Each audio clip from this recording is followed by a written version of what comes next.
Video lecture में हम लोग बात करेंगे गोलीय दर्पणों के लिए चिन्ह परिपाटी क्या होती है।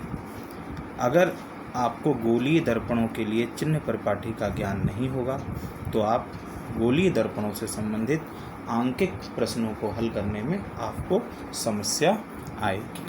ठीक है, चलिए सबसे पहले देखते हैं हम अवतल दर्पण के लिए। तो एक कोई कंडीशन फिगर ले लेते हैं अवतल दर्पण के लिए। हमने 6 स्थितियों का अध्ययन किया था। अवतल दर्पण के सामने 6 विभिन्न स्थितियों में जब वस्तु को रखा जाता था तो प्रतिबिंब की स्थिति भी उसी के अनुसार बदल जाती थी। ठीक है, मुझे उम्मीद है कि आपको वो 6 स्थितियाँ याद हो गई होंगी। चलिए बच्चों, कोई एक फिगर किसी एक कंडीशन में हम लोग अवतल दर्पण के लिए बना लेते हैं बच्चों, किसी एक कंडीशन का फिगर।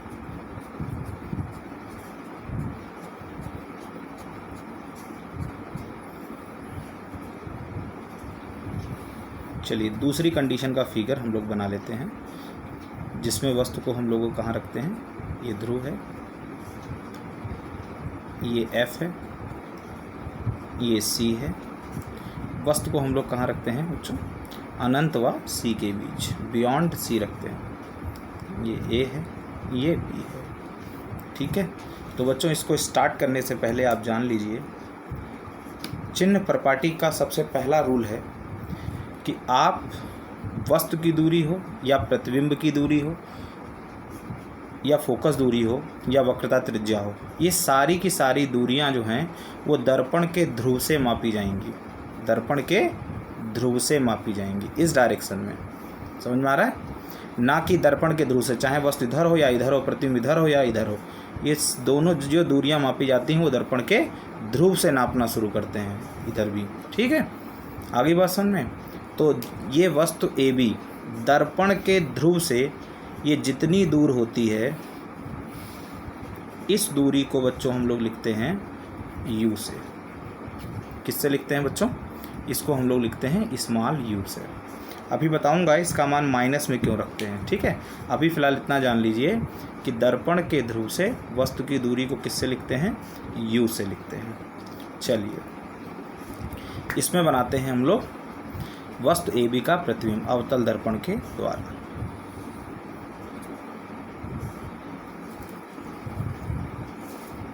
कुछ ऐसा होगा। दूसरी किरण हम लोग बच्चों कहाँ से लेंगे, वक्रता केंद्र से लेंगे। और आपको ये नॉलेज हो चुका होगा कि वक्रता केंद्र से जाने वाली प्रकाशिक किरण दर्पण से परावर्तन के पश्चात कहाँ से वापस आती है, दर्पण से परावर्तन के पश्चात उसी मार्ग पर वापस लौट जाती है, यदि वो वक्रता केंद्र से आ रही है। तो ये दोनों परावर्तित किरणें जहाँ प्रतिच्छेदित करती हैं वहीं पर बनता है क्या, वस्तु का प्रतिबिंब A1 B1। ठीक है बच्चों, अब आप समझिए,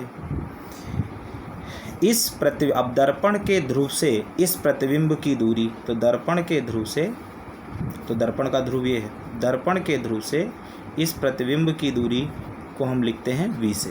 ठीक है, याद रखिएगा, दर्पण के ध्रुव से प्रतिबिंब की दूरी को V से लिखते हैं और ध्रुव से वस्तु की दूरी को U से लिखते हैं। ठीक इसी तरीके से बच्चों जो दर्पण की फोकस दूरी होती है, यहाँ जगह नहीं तो मैं यहाँ लिख ले रहा हूँ, फोकस दूरी क्या होती है, P से F के बीच की दूरी, P से F के बीच की दूरी। ठीक है, ये दूरी, इसको बच्चों हम लोग लिखते हैं F से। किससे लिखते हैं, F से। ठीक है, अच्छा इसी प्रकार बच्चों जो दर्पण का वक्रता केंद्र है, दर्पण के ध्रुव से वक्रता केंद्र की दूरी यानी ये PC, ये दूरी बच्चों हम लोग लिखते हैं स्मॉल r रख लीजिए या कैपिटल R रख लीजिए। तो यहाँ क्या लिखेंगे, कैपिटल R। इस दूरी को किससे लिखते हैं, कैपिटल R से लिखते हैं। ठीक, अब बच्चों इसमें एक बड़ा महत्वपूर्ण बात है कि अवतल दर्पण के लिए जो वस्तु की दूरी होती है उस दूरी का मान हम लोग क्या रखते हैं, निगेटिव रखते हैं। दूरी निगेटिव नहीं होती, फिर भी उसका मान क्या रखते हैं, निगेटिव रखते हैं। ऐसा क्यों रखते हैं, अभी आगे डिस्कस करेंगे। V का मान भी क्या रखते हैं, निगेटिव। R का मान भी क्या रखते हैं, निगेटिव। F का मान भी क्या रखते हैं, निगेटिव। देखिए इन दूरियों को निगेटिव रखने के दो कारण हैं। चाहे आप कार्तीय तल से समझिए, कार्तीय तल 9th में पढ़ा होगा आपने। कार्टेशियन प्लेन को एक्स वाई एक्सिस में डिवाइड कर दो। आपने क्या पढ़ा था, आपने पढ़ा था कि मूल बिंदु पर एक्स अक्ष पर अगर हम दाईं ओर चलेंगे तो किस दिशा में चलेंगे, धन दिशा में चलेंगे। और एक्स अक्ष पर मूल बिंदु से अगर हम बाईं ओर चलेंगे तो किस दिशा में चलेंगे, ऋण दिशा में चलेंगे। समझ में आ रहा है बच्चों। और मूल बिंदु से अगर वाई अक्ष पर ऊपर की ओर चलेंगे बच्चों तो किस दिशा में चलेंगे, प्लस दिशा में, पॉजिटिव डायरेक्शन में। और मूल बिंदु से वाई अक्ष पे नीचे की ओर चलेंगे तो कौन सी डायरेक्शन होगी, निगेटिव डायरेक्शन होगी। तो कार्तीय तल के सिद्धांत से भी आप इसको समझ सकते हैं, और जो ये प्रकाशिक किरणें हैं इनके चलने की दिशा के आधार पर भी आप समझ सकते हैं। ठीक है, तो मैं दोनों पर आपको समझा देता हूँ। देखिए बच्चों, बहुत ही क्लियरली इस चीज़ को समझिए। मैं यहाँ एक अलग से डायग्राम बना दे रहा हूँ, तो उसमें आप चीज़ें आसानी से समझ जाएंगे बच्चों। अवतल दर्पण के लिए देखिए, कंप्लीट फिगर नहीं बनाते हैं, केवल वस्तु को दिखाते हैं और प्रतिबिंब को दिखाते हैं। ये P है, ये बच्चों F है, ये क्या है, C है। यहाँ पर हमने क्या रखा था, वस्तु AB। तो प्रतिबिंब कहाँ बन रहा था बच्चों, प्रतिबिंब यहाँ बन रहा था, वस्तु थोड़ा बड़ी होगी। प्रतिबिंब यहाँ बन रहा था A1 B1। ठीक है, अब आप ध्यान से देखिए, दर्पण से जब आप वस्तु की दूरी माप रहे थे, दर्पण से जब आप वस्तु की दूरी माप रहे थे तो इसमें दूरी कहाँ से मापी जाती, मैंने पहले ही आपको बताया था शुरू में ही, स्टार्टिंग में, कि ध्रुव से मापते हैं। ध्रुव से वस्तु इधर हो या इधर हो तो स्टार्टिंग हम ध्रुव से करते हैं। तो जब हम ध्रुव से स्टार्टिंग करेंगे बच्चों तो दूरी मापने यही पैमाना रखेंगे, इधर से मापेंगे, तो इधर से जब दूरी मापेंगे तो डायरेक्शन क्या होगा, यही तो डायरेक्शन होगा।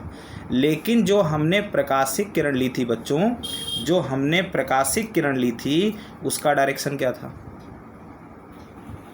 उसका डायरेक्शन क्या था बच्चों, उसका डायरेक्शन देखिए, यानी जो दूरी मापी गई है वो प्रकाशिक किरणों के चलने की विपरीत दिशा में है। बोलिए, ये किरणें इधर जा रही हैं और दूरी आप इस डायरेक्शन में माप रहे हैं।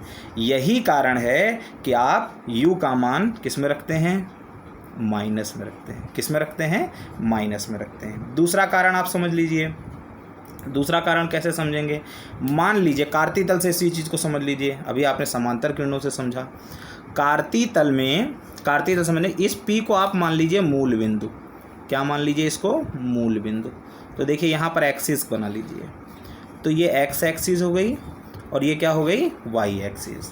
अब आप देखिए ये मूल बिंदु है और तो ये एक्स अक्ष होगा। बोलिए, ये एक्स अक्ष होगा कि नहीं होगा, और ये क्या होगा, ये वाई अक्ष, ये पूरा एक्स अक्ष, लेकिन ये मूल बिंदु है। तो जब आप, ये वस्तु कहाँ है, देखिए वस्तु मूल बिंदु से एक्स अक्ष पर किस दिशा में है, बाईं ओर। किस दिशा में है, बाईं ओर। तो बाईं ओर है तो दूरी किस में मापी जाएगी, माइनस में। तो ये दो प्रूफ मैंने आपको दे दिए जिसके कारण U को किस में मापते हैं, माइनस में मापते हैं। अब आप समझ गए होंगे कि इसी प्रकार से ये जो प्रतिबिंब है वो भी दर्पण से क्या है, प्रतिबिंब जो है वो भी दर्पण से क्या है बच्चों, भाई दर्पण से, दर्पण के ध्रुव से हम प्रतिबिंब को माप रहे हैं। तो यही तो डायरेक्शन हुआ, इसमें डायरेक्शन इधर, तो डायरेक्शन क्या हुआ, जैसे वस्तु का यही तो डायरेक्शन हुआ। लेकिन प्रकाशिक किरणें किधर चल रही हैं, आगे की ओर। तो यानी ये भी क्या है, प्रकाशिक किरणों के विपरीत दिशा में, प्रकाशिक किरणों के चलने की विपरीत दिशा में। तो यानी ये दूरी भी क्या होगी, और दर्पण के ध्रुव से प्रतिबिंब की दूरी को किससे लिखते हैं, V से बच्चों। तो इसको भी हम क्या लिखेंगे, माइनस। कार्तीय तल से समझिए तो प्रतिबिंब भी कहाँ है, मूल बिंदु जो P है, इस मूल बिंदु से देखिए एक्स अक्ष पर कहाँ है, बाईं ओर। लिहाजा ये दूरी भी क्या होगी, माइनस होगी। तो बच्चों इसी प्रकार से देखिए वक्रता केंद्र भी क्या है, बाईं ओर ही तो है। प्रकाश प्रकाशिक किरणों के चलने की विपरीत दिशा में ही है, इसलिए वक्रता त्रिज्या भी किस में होगी अवतल दर्पण के लिए, माइनस में होगी। फोकस दूरी भी बच्चों किस में होगी, माइनस में होगी। बात समझ में आ गई। ये चारों माइनस में क्यों हैं, दो कारण, दो तरीके से समझ सकते हैं। एक, इन चारों की स्थितियां प्रकाशिक किरणों के चलने की विपरीत दिशा में हैं, या आप कह सकते हैं अगर हम P को मूल बिंदु माने, ये x एक्सिस माने, y एक्सिस माने, तो ये C, F, प्रतिबिंब और वस्तु, ये चारों के चारों क्या हैं, मूल बिंदु से बाईं ओर स्थित हैं। और आप जानते हैं कार्तीय तल में हम इनको एक्स अक्ष पर अगर मूल बिंदु से बाईं ओर चलते हैं तो ये दूरियां किस में लेते हैं, ऋण में लेते हैं, माइनस में लेते हैं। तो आपको समझ में आ गया होगा कि क्यों अवतल दर्पण के लिए U का मान, V का मान, R का मान, F का मान हम निगेटिव रखते हैं। ठीक है, नेक्स्ट वीडियो लेक्चर में बात करेंगे उत्तल दर्पण के लिए।